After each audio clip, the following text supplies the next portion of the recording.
So what are families looking for? What do they need from us? Well, it turns out there's about 6 times in the condition called dementia where people seek help or need help. Number one, getting the diagnosis. And frequently people don't get it early enough, and even late in another condition, we may be seeing dementia. They don't have a clue that what they have and what they're seeing is an additional dementia on top of what they had. And then sometimes it's to deny the diagnosis. That can't be what it is. I don't think that it's just aging, isn't it? It's not really dementia.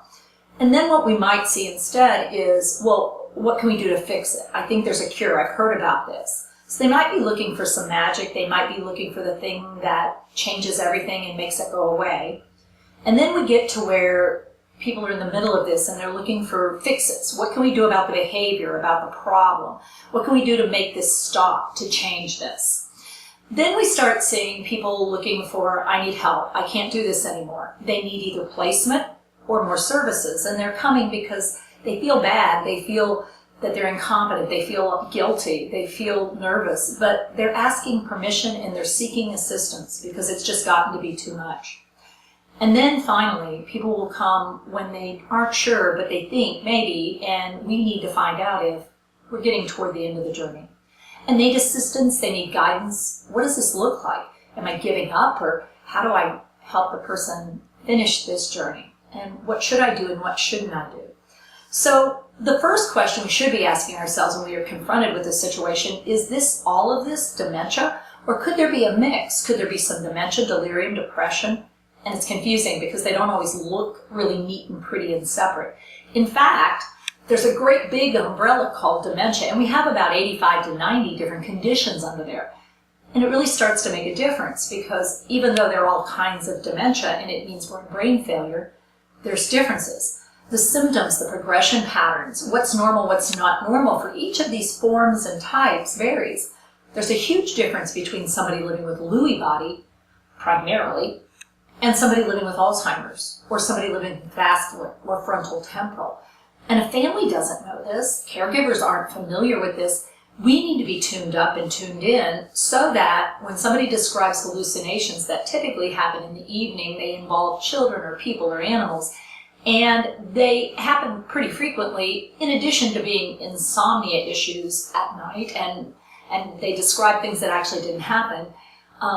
We should be tuned into the possibility of Lewy body, not somebody who's acutely medically ill, unless we know from previous events they have had multiple episodes of urinary tract infections, and it's when those infections start that we see this.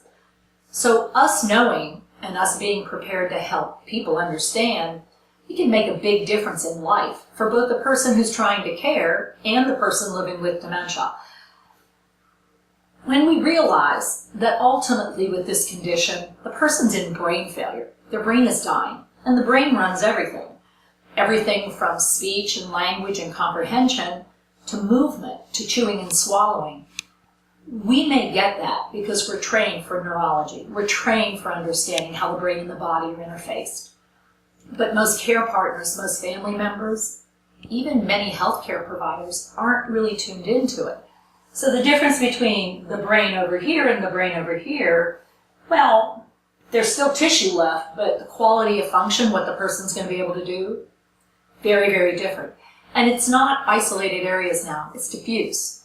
So if I know what to do, I can help others do better. If we look at it chemically, and in this PET scan, Gary Small is looking at how well brains burn fuel to work. Check out the difference between a normal brain's work, early Alzheimer's, and late Alzheimer's. But even in the third column, there are things that are left. Our challenge and our ability is to help people realize what are they still doing and not mistake what's possible for a problem. So for instance, I'm going to see things, and when I see things, I'm going to want to touch them. I don't have any safety awareness, and I'm very impulsive. I don't have a real strong thrive to survive. So when you put all that together, what everybody needs to understand is I'm doing the best that I can, but my brain's dying. So everyone around me needs to understand this and then modify the environment, their expectations, the tasks, and how they help so that we have more success. We choose our behavior. People living in the late stages are doing the best they can.